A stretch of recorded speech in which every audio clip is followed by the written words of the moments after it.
Good morning, নমস্কার বন্ধুরা। আমি রুবিস কিচেন থেকে বলছি।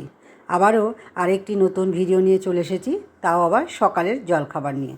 আজকে এই জলখাবারটা ভেবেছি এক হলো আর এক। ভেবেছি টক দই, চিয়া সিড, নানা রকম ফল দিয়ে খাবো, যেহেতু আমি একটু ডায়েটে আছি। তো আর হলো না, কেন জানো? দইটা মাছের সঙ্গে ছুঁয়ে রেখেছে, তো অগত্যা আর ওটা খাওয়া যাবে না।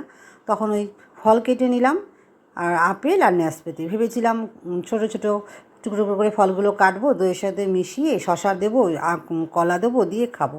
তো আর হলো না, সেই জন্য আপেল নিয়ে নিয়েছি 4 টুকরো, আর নাশপাতি নিয়ে নিয়েছি 3 টুকরো, আর ঘোল বানিয়ে নিয়েছি। ছাতুর ঘোল 3 চামচ মতন দিয়ে, আর চিনি ছাড়া একটু নুন দিয়ে খেয়ে নিলাম। আমি চিনি খাই না, মিষ্টি খাওয়াটা আমার একটু বারণ, ডাক্তার বলে দিয়েছে, সেই জন্য। তো যাই হোক, এই হচ্ছে সকালে আমার খাবার। আর ওদের জন্য বানিয়ে নিয়েছিলাম উপমা। ওরা এইসব খাবে না, আর উপমা ওদের যদি তুমি রোজ করে দাও, ওরা রোজ উপমা খাবে। তা ওদের জন্য আমি উপমা বানিয়ে দিয়েছি। আমার এই উপমা কিভাবে করেছি আমার রুবিস কিচেন চ্যানেলে গেলে তোমরা দেখতে পাবে এই উপমা বানানোটা। অবশ্যই যাবে, আর আমার চ্যানেলটি সাবস্ক্রাইব করে দিও বন্ধুরা, আর লাইক কমেন্ট শেয়ার অবশ্যই করবে।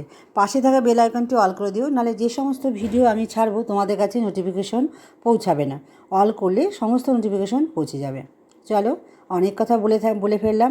সবাই ভালো থাকবে, সুস্থ থাকবে। আর এই গরমকালে রোদে বেরালে ছাতি, চশমা, একটা ছোট জলের বোতল নেবে, আর সুতির জামা কাপড় পরে বেরাবে।